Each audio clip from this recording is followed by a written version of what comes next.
For 3 years, David Morrison paid $2.3 million for his adopted daughter's education at America's most elite private school. Tuition, donations, building funds, everything they asked for. He gave it because he wanted 12-year-old Maya to have opportunities he never had. Then one Tuesday in October, he showed up at Ashwood Academy during lunch period unannounced. What he saw through the cafeteria windows made his blood run cold. 3 white girls stood over Maya's table, laughing, dumping trays of food onto her head. Mashed potatoes in her hair.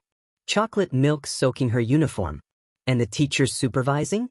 Mrs. Patricia Whitmore, 20-year veteran educator, $120,000 salary, standing 15 feet away, watching it happen. Smiling. David pulled out his phone and started recording. He had no idea that 90-second video would expose a $40 billion industry built on protecting wealthy bullies while erasing black children. That it would end careers, spark federal investigations, and force America to confront what really happens behind the gates of its most expensive schools. But before any of that, he had to watch his daughter's face when she finally saw him standing there. The shame in her eyes. The fear. And the 8 words she mouthed silently through the glass that broke his heart. "Daddy, please don't make it worse." If you've ever felt invisible, if you've ever watched someone abuse their power, if you've ever wondered whether one person can actually change a broken system, this story will answer that question. What happens next will make you angry, it will make you cry, and it will make you believe that truth still matters. Drop a comment right now telling us where you're watching from, hit that subscribe button, and let's expose what they don't want you to see. Because this isn't just Maya's story. This is happening right now in schools across America. And somebody needs to say it out loud. 3 years earlier, David Morrison had stood in the marble lobby of Ashwood Academy with his checkbook open and his heart full of hope. The building looked like a museum. Vaulted ceilings, oil paintings of founders who'd been dead for 150 years, Persian rugs that probably cost more than his first car. Everything whispered, "Your daughter will be somebody here." Marcus Chin. That was his name then, on all the business documents, on the Forbes 400 list, on the building plaques across San Francisco. But he'd been born Dayoung Kim in Seoul, adopted at 6 months by a white couple in Iowa who'd given him the name Marcus and raised him as their own. He understood what it meant to be different. To not quite fit. To spend your whole childhood translating yourself for a world that expected you to be something else. That's why when he and his wife Jennifer decided to adopt, they'd chosen Maya. A 3-year-old black girl in the Los Angeles foster system with big brown eyes and a smile that could light up a room. They'd given her everything. A home in Pacific Palisades with an ocean view, a trust fund that would make her a millionaire at 25, and now, the best education money could buy. Ashwood Academy. Founded 1873. Acceptance rate, 4%. Average family income of students, $4.7 million. Alumni included 3 Supreme Court justices, 2 presidents, and dozens of Fortune 500 CEOs. The admissions director was a woman named Catherine Rothschild. Late 50s, blonde hair pulled into a perfect bun, pearls that probably cost more than most people's cars. She smiled at David and Jennifer like they were doing her a favor by applying. "Ashwood doesn't just educate children," Catherine said, leading them through hallways lined with trophy cases. "We cultivate future leaders. We build character. We create excellence." She showed them the library. 40,000 volumes, first editions, reading rooms with leather chairs. The science labs with equipment most colleges didn't have. The theater, the Olympic-sized pool, the robotics center. "Our student-teacher ratio is 4-to-1, Catherine continued. "Every child receives individualized attention. We see them. We know them. We ensure no one falls through the cracks." David watched Maya's face light up as they walked through the campus. She'd been quiet most of her life, shy, hesitant to take up space. The foster system had taught her to be invisible. But here, watching older students laughing on manicured lawns, participating in what looked like a model UN debate, Maya smiled. "Could I really go here?" she whispered to David. "If they accept you," David said, "and if you want to, absolutely." "I want to." The tuition was $68,000 per year. plus mandatory donations to the annual fund, minimum $25,000, plus athletics fees, technology fees, facility fees, another $15,000. And they strongly encouraged building fund contributions. David had written a check for $100,000 on the spot. For the new STEM wing, Catherine had said, accepting it with a smile that didn't quite reach her eyes. Very generous. Maya had been accepted 2 weeks later. One of 3 black students in her 6th grade class of 48. One of 7 black students in the entire middle school of 240.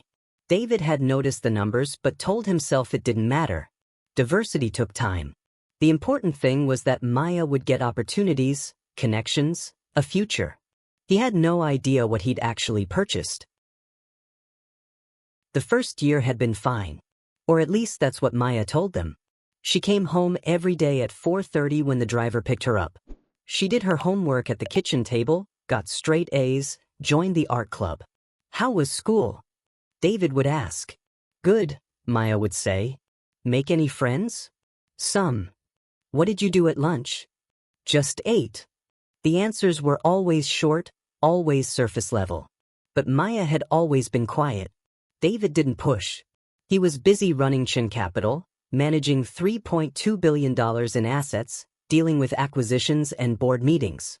Jennifer worked as a pediatric surgeon at Cedars-Sinai, 60-hour weeks. They trusted Ashwood. They were paying for the best. Surely the best included making sure their daughter was okay. 7th grade started in September.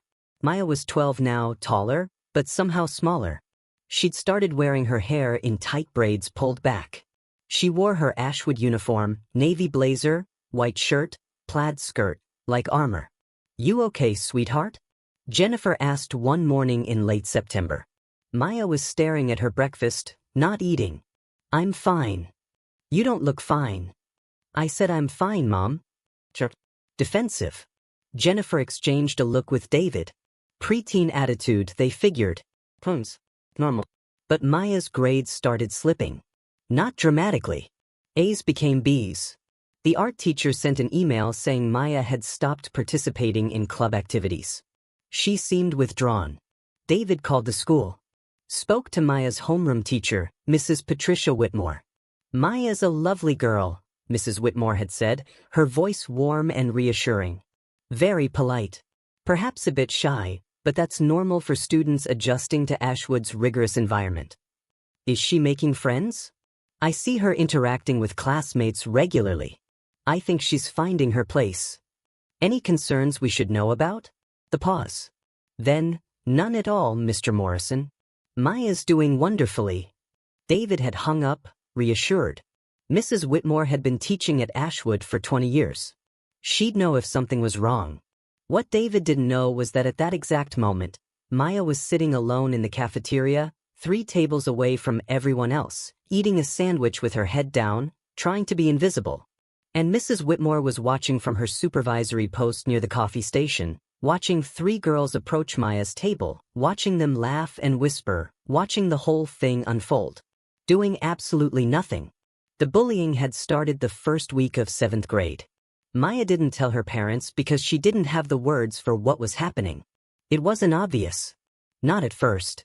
It started with Madison Parker. Blonde, daughter of a Hollywood producer, with a smile that looked friendly until you saw her eyes. Madison sat behind Maya in English class. Oh my God, your hair is so interesting, Madison had said on the second day of school. Can I touch it? Before Maya could answer, Madison's hand was in her braids, tugging, pulling them like they were rope. It's so thick, Madison said loud enough for everyone to hear. Is it real? Yes, Maya whispered. Wow, that's so exotic. The other girls laughed. Not mean laughs. Just giggles. Like it was all a joke. Like Maya should be laughing too. Maya smiled nervously, not knowing what else to do. It escalated slowly. Comment here, a look there.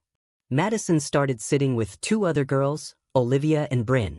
All 3 were white. All 3 came from families that made Ashwood's major donor list every year. They'd walk past Maya in the hallway and whisper just loud enough for her to hear. Did you see what she's wearing? Why does her hair always look like that? I heard she's adopted. Like, her parents bought her. In PE class, they'd pick teams. Maya was always last. Boys. In the cafeteria, they'd sit 3 tables away, staring at her, whispering, laughing. Maya started eating lunch in the bathroom. Locked in a stall, feet pulled up so no one would see her, crying silently while she forced down a sandwich. But Mrs. Whitmore caught her one day. Maya, you can't eat in the bathroom. Health code violation. You need to eat in the cafeteria. So Maya went back to the cafeteria. Sat alone. Tried to disappear. That's when it got worse. One day in October, Madison walked past Maya's table with her tray. Chicken tenders, fries, fruit cup. She stopped right next to Maya. Oops, Madison said, and dumped her entire fruit cup onto Maya's lap. Syrup and peaches soaking through her uniform skirt. Oh my God, I'm so sorry, Madison said, loud, fake concern. I'm so clumsy. The cafeteria went silent. 40 kids watching. Mrs. Whitmore standing 15 feet away at the coffee station. Maya sat frozen, fruit in her lap, syrup dripping onto the floor. You should really be more careful, Madison said, smiling. Mrs. Whitmore walked over. Girls, what happened? I accidentally spilled my fruit, Madison said. I feel terrible. It's okay, Mrs. Whitmore said to Madison. Accidents happen. Then to Maya, why don't you go to the bathroom and clean yourself up? Maya went to the bathroom. She stayed there for 20 minutes, scrubbing syrup out of her skirt, crying so hard she thought she might throw up. When she came back, lunch was over. Everyone was gone. Mrs. Whitmore was still there, wiping down tables. She looked at Maya. All cleaned up. Maya nodded. Good. Try to be more careful next time. Maya stared at her. I should be more careful? That night at dinner, Jennifer noticed the stain on Maya's skirt. What happened? Someone spilled something, Maya said quietly. An accident? Maya didn't answer. David looked up from his phone. Did you tell a teacher? She saw. And what did she do? She told me to clean it up. David and Jennifer exchanged a look. Well, these things happen. Kids can be careless. Maya said nothing, just pushed her food around her plate. She'd stopped eating much at home. She'd lost 8 pounds in 2 months. Her parents noticed but figured it was a growth spurt, preteen body changes. They had no idea their daughter was starving herself because eating at school meant sitting in the cafeteria. And the cafeteria had become a war zone. The food throwing became a game. Madison, Olivia, and Bryn would take turns. A grape here. A French fry there. Little things that could be dismissed as accidents. Oops. Sorry. My bad. And every single time, Mrs. Whitmore saw it. She was the cafeteria supervisor. It was literally her job to monitor student behavior during lunch. But every single time, she did nothing. Or worse, she smiled. One day in late October, Olivia walked past Maya's table with a full cup of chocolate milk.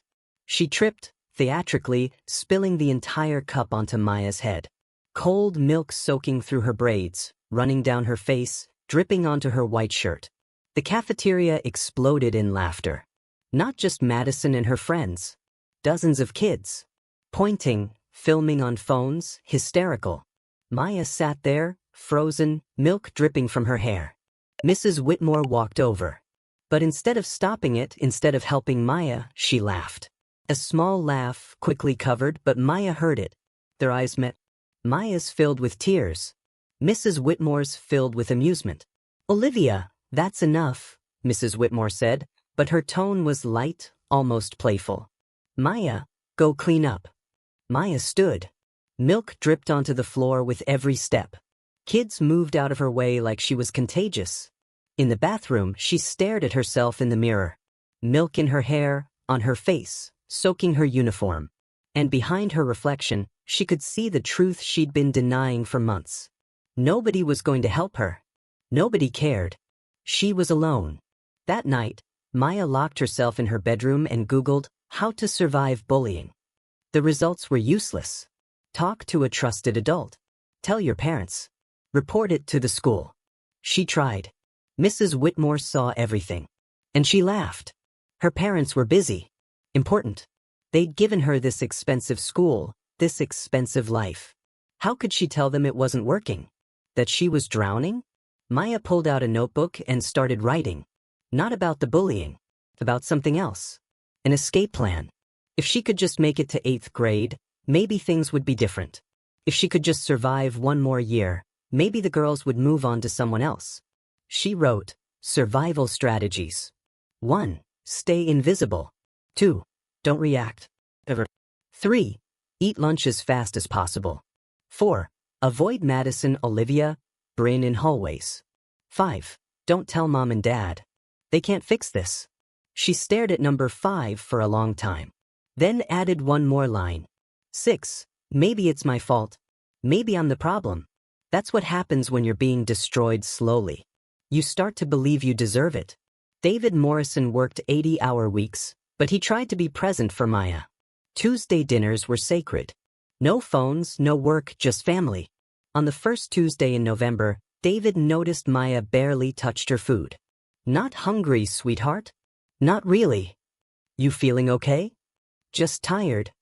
Jennifer reached across the table, felt Maya's forehead. No fever.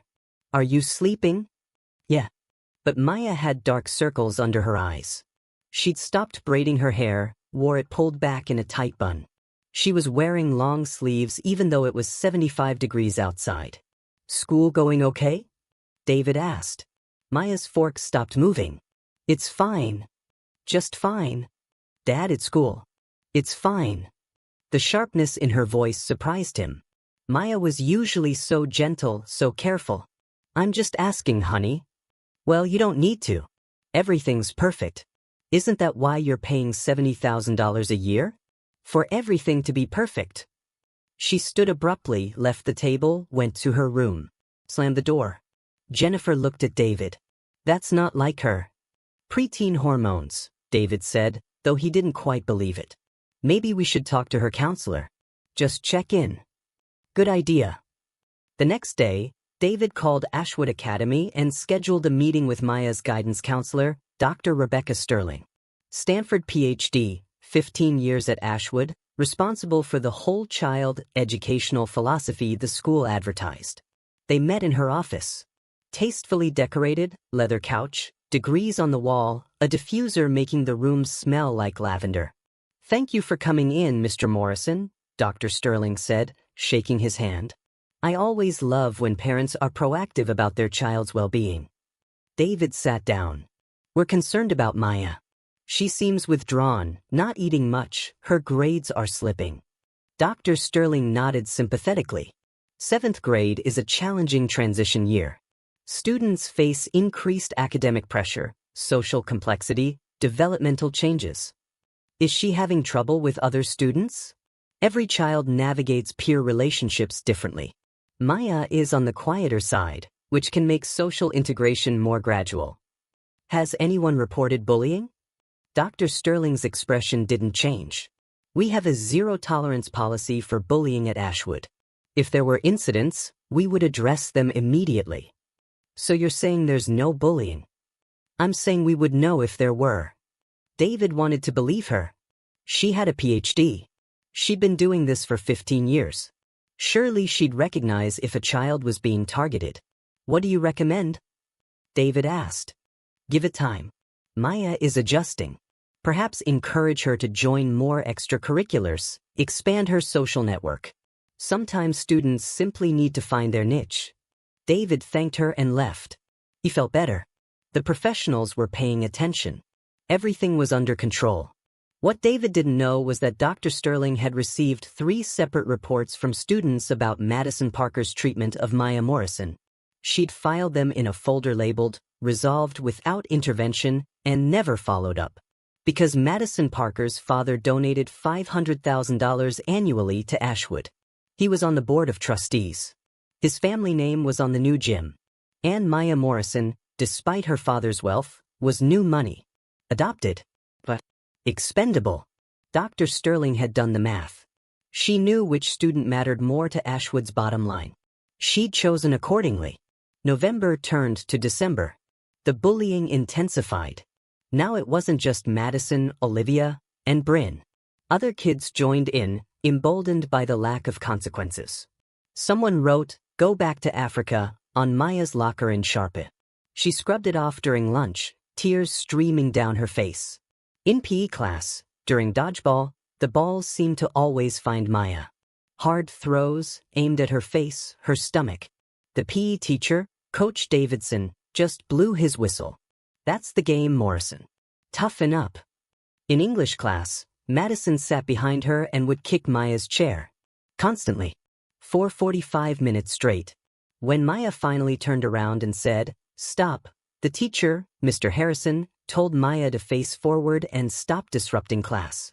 The message was clear. If you react, you're the problem. Maya stopped reacting. She became a ghost. Silent, still, barely breathing. At home, she was falling apart. She'd started cutting, small lines on her inner thigh where no one would see. Not deep. Just enough to feel something other than the numbness that had swallowed her whole. She wrote in her journal every night. Long, desperate entries. December 3rd. Madison dumped soup on me today. Mrs. Whitmore saw. She told me to be more careful where I sit.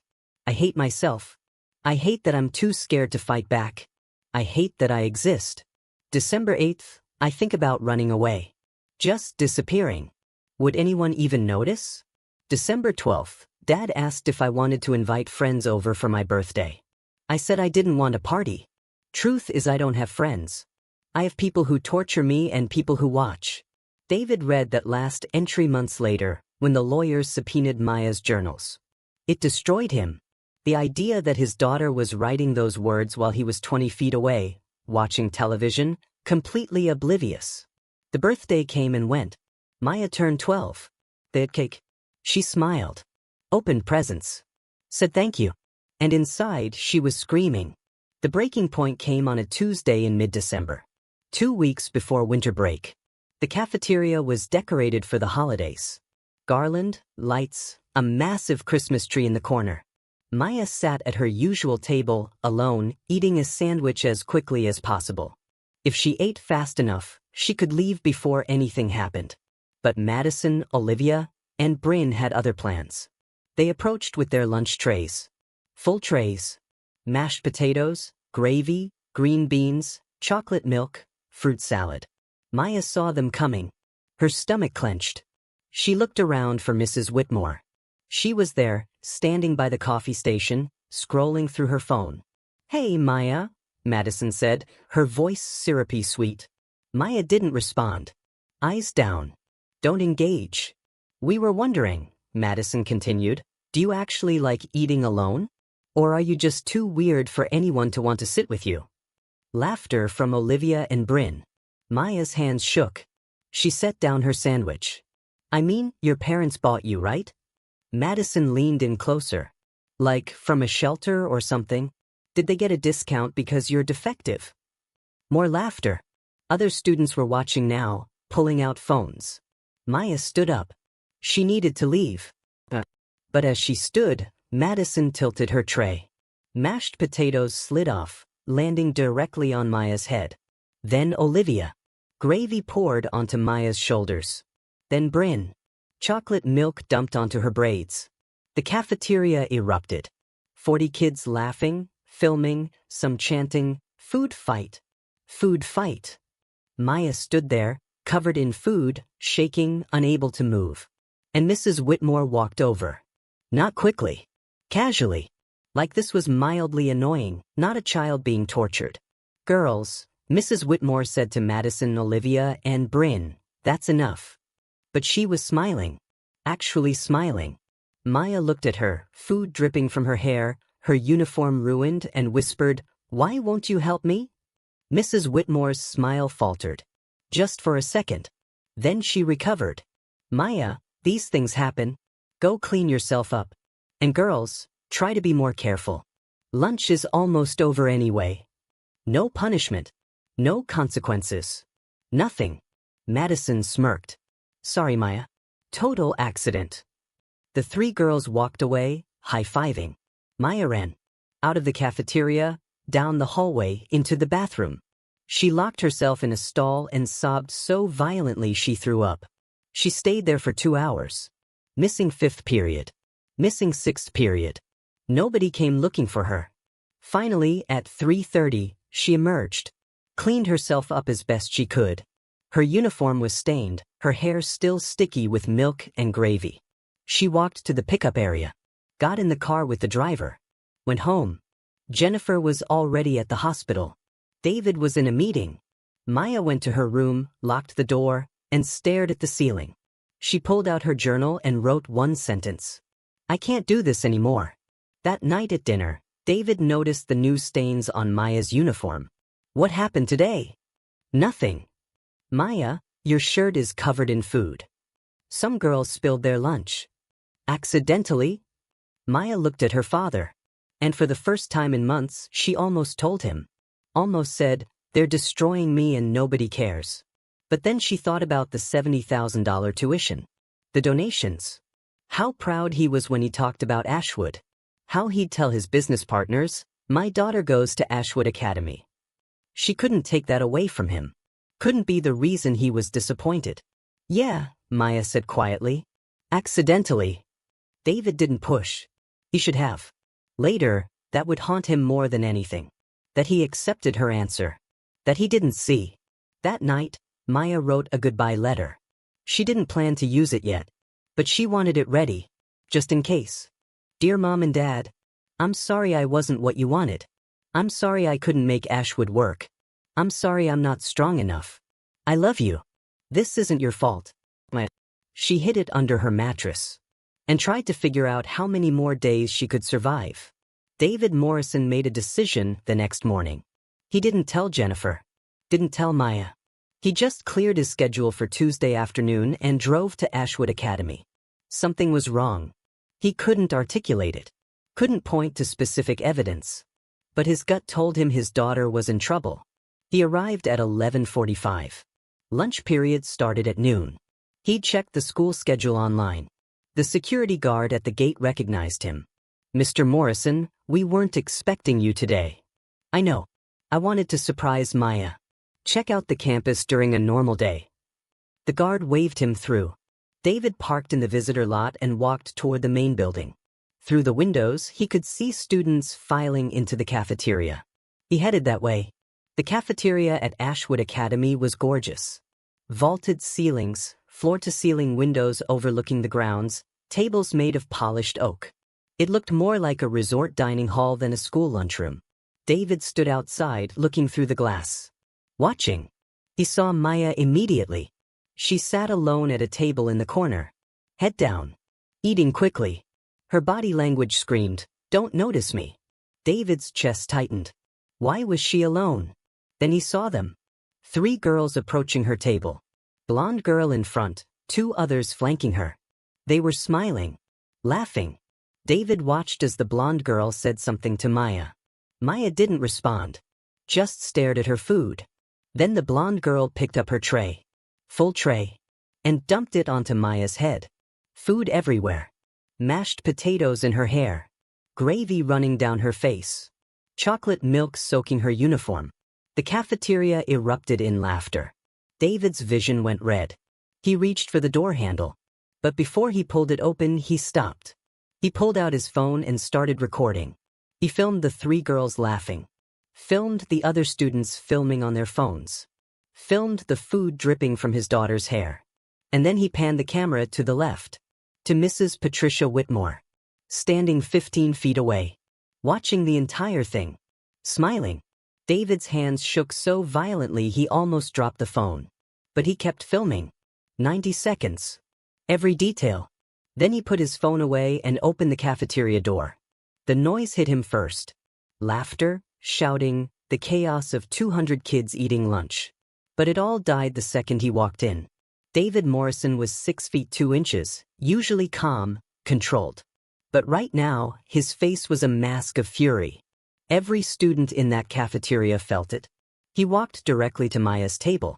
She was sitting there, covered in food, crying silently, trying to wipe gravy from her eyes with a napkin.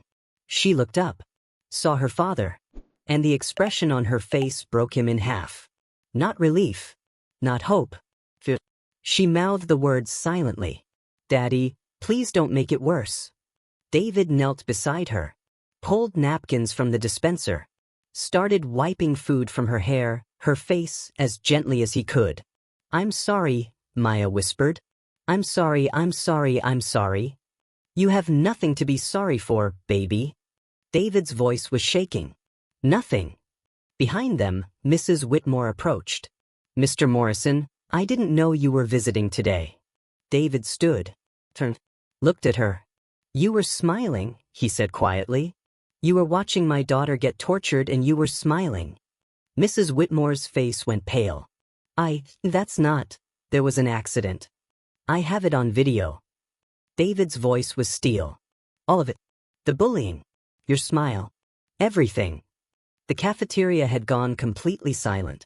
David looked at the three girls standing a few feet away, still holding their empty trays. Madison Parker, Olivia Chin, Bryn Whitaker. He recognized Madison from school events. Her father was on the board. Did you do this? David asked Madison. She lifted her chin. Defiant. It was an accident. 90 seconds of sustained, deliberate assault is not an accident. My dad's on the board of trustees. Madison's voice was sharp. Entitled. You can't talk to me like that. David stepped closer. Not threatening. Just close enough that Madison had to look up at him. Your dad's on the board, David said softly. My company owns 11% of your dad's production studio. Want to see how fast I can make him care about what you did to my daughter? Madison's face crumbled. The defiance vanished, replaced by fear. David turned to Mrs. Whitmore. How long has this been happening? Mr. Morrison, if you'd like to discuss this in private. How? Silence. A voice from across the cafeteria. A girl David didn't recognize. Asian, maybe 8th grade. Since September. We all see it. Nobody stops it. Another voice. A black boy, 7th grade. They do it every day. The teachers don't care. More voices. Students speaking up, emboldened by David's presence. Telling stories. Other kids who'd been bullied. Other teachers who'd looked away. David pulled out his phone. Called the school's main office. This is David Morrison. I need Headmaster Richardson in the cafeteria immediately. And I need school security to ensure Madison Parker, Olivia Chen, and Bryn Whitaker don't leave this room. He hung up. Looked at Mrs. Whitmore. You're done, he said simply. 2 minutes later, Headmaster Richardson arrived. Gerald Richardson, 60, white, 15 years leading Ashwood Academy. He walked in with the confidence of a man who'd managed wealthy parents and difficult situations for decades. Mr. Morrison, I understand there's been an incident. David held up his phone. I have video of 3 students assaulting my daughter while your teacher watched and smiled. I'm going to the police. I'm going to the media. And I'm going to make sure every parent at this school knows what you allow to happen here. Richardson's face went white. Let's not be hasty. I'm sure we can resolve this internally. Internally? David's voice rose. My daughter has been tortured for 4 months and your staff covered it up. There is no internal resolution. He turned to Maya, who was still sitting at the table, shaking. Come on, baby. We're leaving. Maya stood on trembling legs. David wrapped his arm around her, shielding her from the stairs. As they walked toward the exit, David stopped. Turned back to the cafeteria full of students. If any of you have experienced bullying at this school and the adults didn't help, call my office. My assistant's name is Rebecca. Tell her David Morrison asked you to call. We're going to fix this. Then he walked out with his daughter. Behind them, the cafeteria remained silent. Madison Parker started crying. Mrs. Whitmore looked like she might pass out. And Headmaster Richardson pulled out his phone to call the school's lawyers. He knew what was coming. And he knew Ashwood Academy wasn't ready for it. David drove Maya home in silence. She sat in the passenger seat, still covered in food, staring out the window. I'm sorry I didn't tell you, she finally whispered. You have nothing to apologize for. I thought I could handle it. I thought if I just survived. Maya. David pulled the car over. Turned to face her. Look at me. She did. Her eyes were red, swollen. None of this is your fault, David said. Not 1 second of it. Do you understand? Maya nodded, but he could see she didn't believe him. They got home. Jennifer's car was in the driveway. She must have left the hospital early. Jennifer took one look at Maya and went pale. What happened? We need to talk, David said. They sat Maya down. And for the first time in 4 months, she told them everything. The fruit cup. The insults. The locker graffiti. The dodgeballs. The teachers who saw and did nothing. Jennifer cried. David wanted to put his fist through a wall. Why didn't you tell us sooner? Jennifer asked through tears. I didn't want to disappoint you. You were so proud that I got into Ashwood. I thought if I told you it was awful, you'd think I failed. David pulled his daughter close. You didn't fail. They failed you. And I'm going to make sure they answer for it. That night, while Maya slept, David sat at his computer and uploaded the video to a private server. Sent copies to his lawyer, his assistant, his head of security. Then he started making calls. First call, his attorney, Richard Bloom. Top civil rights lawyer in California. Richard, I need you to file a lawsuit against Ashwood Academy. Negligence, emotional distress, civil rights violations. I want every person who enabled this held accountable. What's the situation? David explained. Sent the video. Richard was quiet for a long moment after watching. Then, I'll have the paper. Filed by Friday. But David, you need to know, schools like Ashwood have deep pockets and powerful lawyers. This will get ugly. But I want ugly. I want them exposed. Second call, a private investigator named Sarah Chin. Former FBI. Sarah, I need you to investigate Ashwood Academy. How many other students have been bullied? How many complaints were buried? I want documentation of every incident they covered up. How far back? 10 years. That's a lot of digging. I'll pay whatever it costs. Third call, a journalist friend at the Los Angeles Times. Michelle, I have a story for you. Elite private school systematically protects bullies, targets black students, retaliates against anyone who complains. I have video evidence. Send it to me. I need you to investigate beyond my daughter's case. This is institutional. I need you to find the pattern. Consider it done. David hung up. Looked at the clock. To him, he hadn't slept. Didn't plan to. He pulled up Ashwood Academy's website. Looked at the smiling faces in the photos. The promises of excellence, character, leadership. All eyes. And he was going to burn it down. The lawsuit was filed on Friday. Morrison versus Ashwood Academy, et al. Defendants included the school, Headmaster Richardson, Mrs. Patricia Whitmore, Madison Parker's parents, and the Board of Trustees.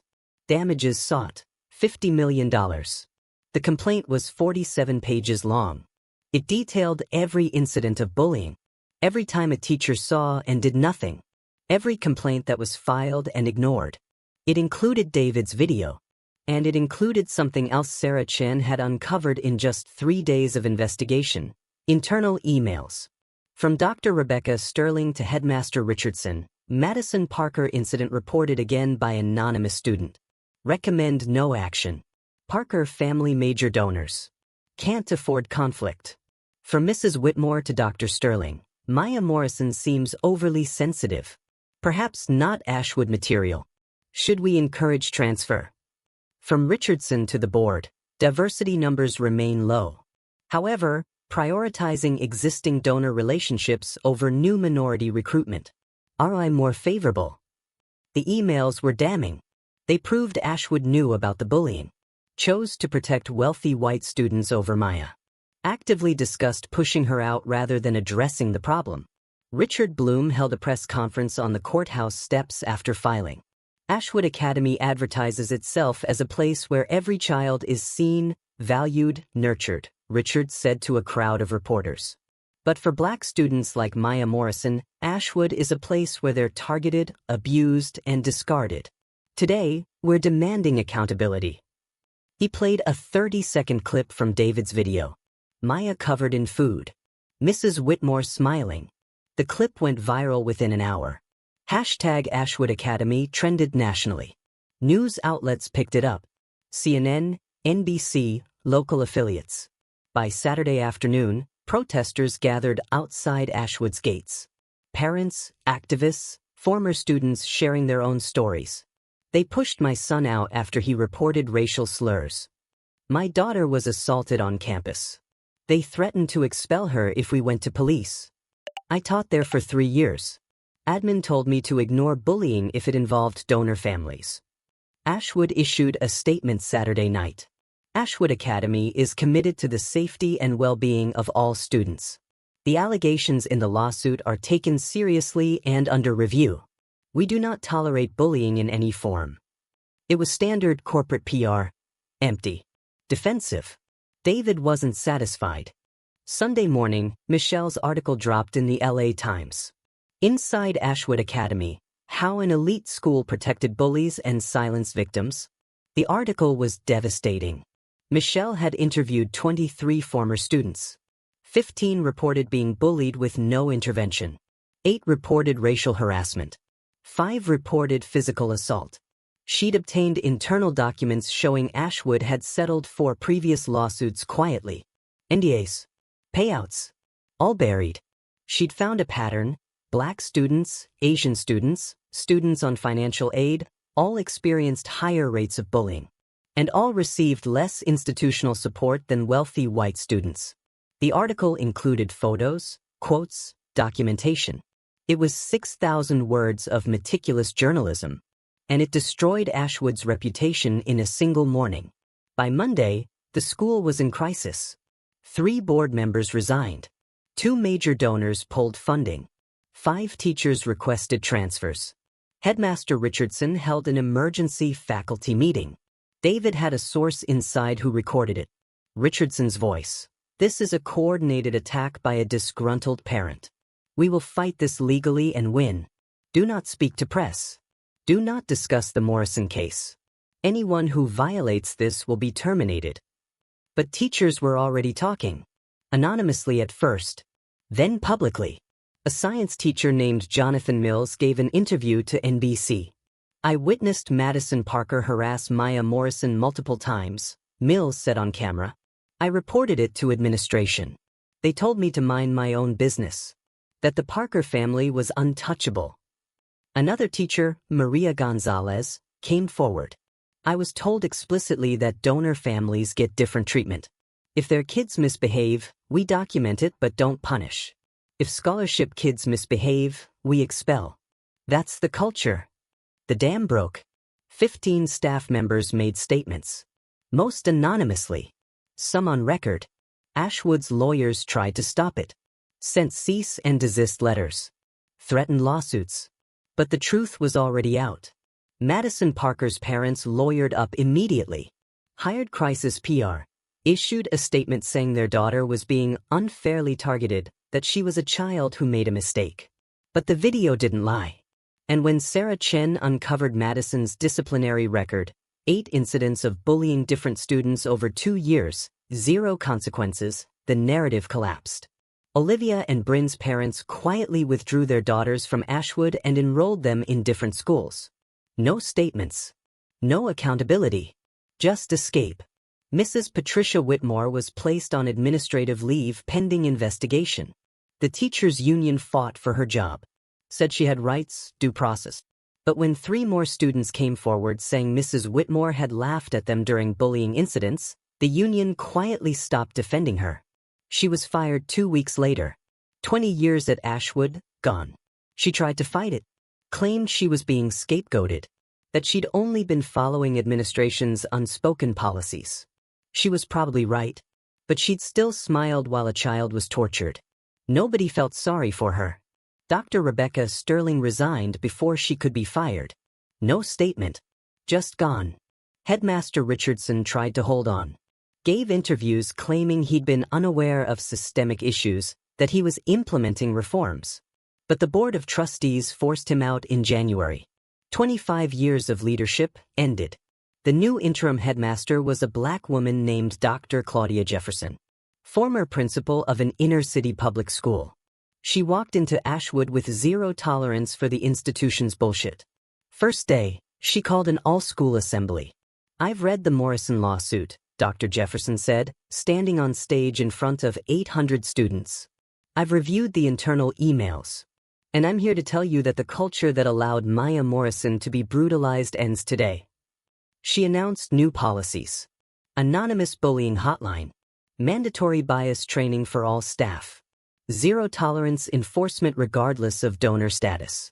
"If you're a student here because your parents are rich," Dr. Jefferson continued, "and you think that makes you untouchable, you're wrong. Wealth doesn't grant you the right to abuse people." Some parents were furious. Threatened to pull their kids, their donations. Dr. Jefferson told them the door was open. 12 families left. Ashwood lost $4 million in annual donations. But 40 new families applied. Diverse families. Families who'd avoided Ashwood before because of its reputation. The school was changing. Slowly. Painfully. But changing.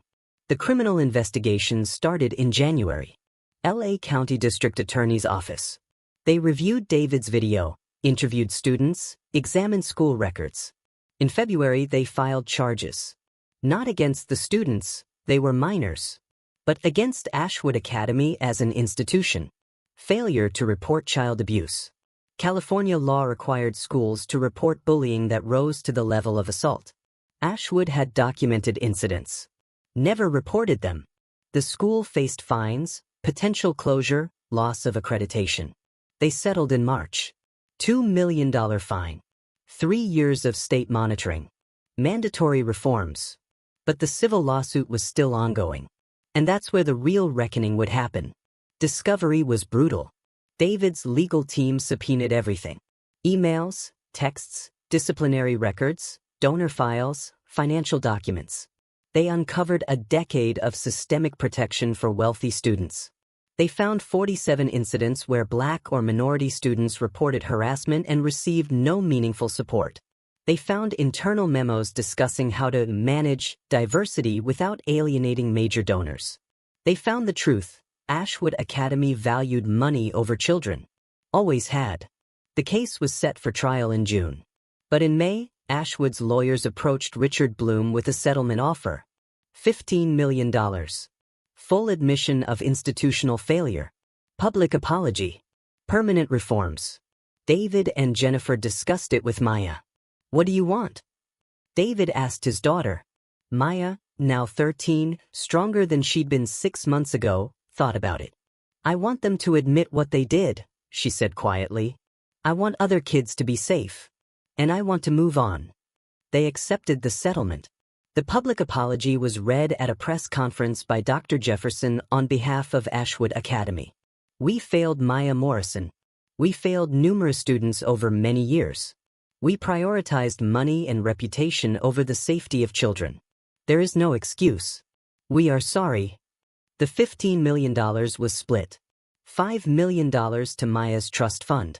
$10 million to establish the Maya Morrison Foundation for Anti-Bullying Advocacy.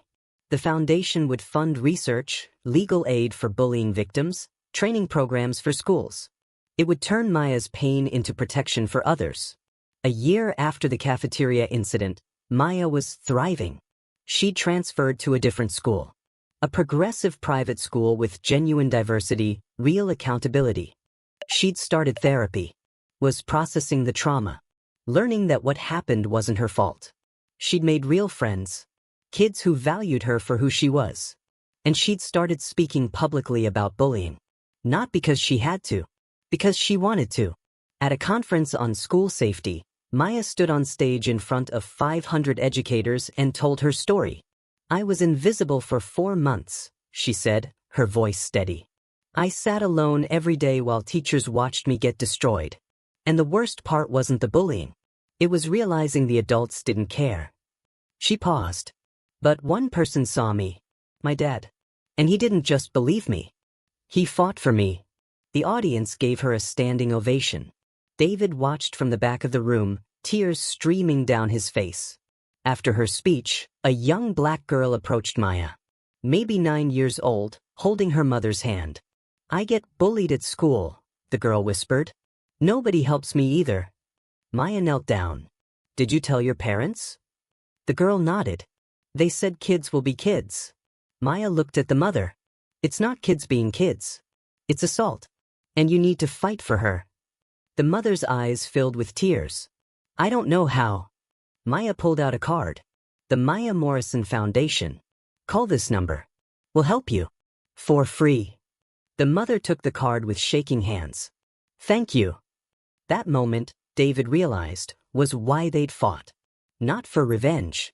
Not for money. For that little girl. And the thousands like her who needed someone to say, you matter. This isn't okay. We'll fight for you. 2 years later, the Maya Morrison Foundation had helped 847 families fight school bullying. They'd funded lawsuits, policy changes, training programs in 34 states. Ashwood Academy had transformed. Under Dr. Jefferson's leadership, bullying incidents dropped 73%. Student satisfaction surveys showed dramatic improvement for minority students. The school was still expensive, still elite, but it was no longer a place where cruelty was protected by wealth. Madison Parker had been expelled from her next school for bullying. Her parents pulled her from traditional education entirely. Homeschooled her. Last anyone heard, she was in therapy, struggling to understand why her actions had consequences. Mrs. Whitmore never taught again. Blacklisted in education. She worked retail now. Whenever former students saw her, they walked past without acknowledgement. She'd been erased. The way she tried to erase Maya. David and Jennifer learned from their mistakes. They paid attention now. Really paid attention. They asked questions. Listened. Believed Maya when she told them how she felt. Their relationship was stronger than ever. Built on trust, honesty, survival. And Maya? She was 14 now. Confident. Powerful. Healing. She still had hard days. PTSD didn't vanish overnight. But she was surrounded by support. Therapy, family, friends who genuinely cared. She'd started a YouTube channel about bullying awareness. Had 2 million subscribers. Kids from around the world shared their stories in the comments. Maya read every single one. Responded to as many as she could. Because she remembered what it felt like to be invisible. And she refused to let anyone else feel that way. On the 3rd anniversary of the cafeteria incident, David took Maya back to Ashwood Academy. Not as students. As speakers. Dr. Jefferson had invited them to address the entire student body about bullying, accountability, change. Walking through those doors was hard for Maya. Her hands shook. David held one. Jennifer held the other. You don't have to do this, Jennifer said softly. Yes, I do, Maya replied. Someone needs to tell them. They stood on the stage in the same auditorium where Ashwood held assemblies. 800 students staring at them. Maya stepped to the microphone. Looked out at the sea of faces. Saw black students, Asian students, white students. Saw fear, curiosity, hope. 3 years ago, Maya began, I sat in your cafeteria covered in food while teachers laughed. I wanted to disappear. I wanted to die. The auditorium was silent. But I didn't disappear. And I didn't die. Because my father saw me. And he refused to let this place destroy me. She paused. Some of you were there that day. Some of you filmed it. Some of you laughed. Students shifted uncomfortably. I forgive you, Maya said. Because you were kids. You were following the culture this school created. A culture that said some people matter and some people don't. She looked directly at the administration sitting in the front row. But the adults who enabled it? Who protected bullies because their parents were rich? I don't forgive them. And I never will. Dr. Jefferson nodded. She understood. This school is different now, Maya continued. Dr. Jefferson is making real changes. But change only works if you choose it. Every single day. She pointed at the students. When you see someone sitting alone, sit with them. When you see bullying, report it. When you see injustice, speak up. Because silence is agreement. Her voice grew stronger. You have power. Use it to protect people, not hurt them. She stepped back. The auditorium erupted in applause. Not polite applause. Real, sustained, Emotional applause. Students stood. Teachers stood. Even some of the board members stood. Because Maya Morrison hadn't just survived Ashwood Academy. She'd changed it. And her story wasn't over. It was just beginning. If Maya's story moved you, if it made you angry, if it made you think about the silent suffering happening in schools across America, do something about it. Comment below. Have you witnessed bullying? Have you been silent when you should have spoken? What will you do differently now? Subscribe to this channel. We tell the stories that expose injustice. We amplify voices that are being silenced. And we refuse to look away. If you're being bullied, if your child is being bullied, if you're an educator who wants to create real change, we have resources. We have support. We have a network of people who will fight for you. Share this video. Not for views. For the kids sitting alone in a cafeteria right now, covered in shame, thinking nobody cares. They need to see that someone did care. Someone fought. Someone won. Bullying isn't kids being kids. It's assault. It's psychological torture. And it's protected by institutions that value money over children. But we can change that. One story at a time. One school at a time. One brave person at a time. Maya Morrison was 12 years old when she decided she couldn't survive another day. She's 14 now, and she's saving lives. What will your story be? Drop a comment. Hit subscribe. And let's build a world where every child is seen, valued, and protected. Because that's not too much to ask. That's the bare minimum. And if expensive schools like Ashwood can't provide that, they don't deserve to exist. The Maya Morrison Foundation has helped 847 families fight school bullying. They've changed policies in 34 states. And they're just getting started. David Morrison didn't just save his daughter. He started a movement. Because sometimes, one parent with a camera and the courage to fight is all it takes to expose a system that's been broken for decades. Remember, small acts matter. Silence has a cost. And truth always wins. Eventually. Thanks for watching.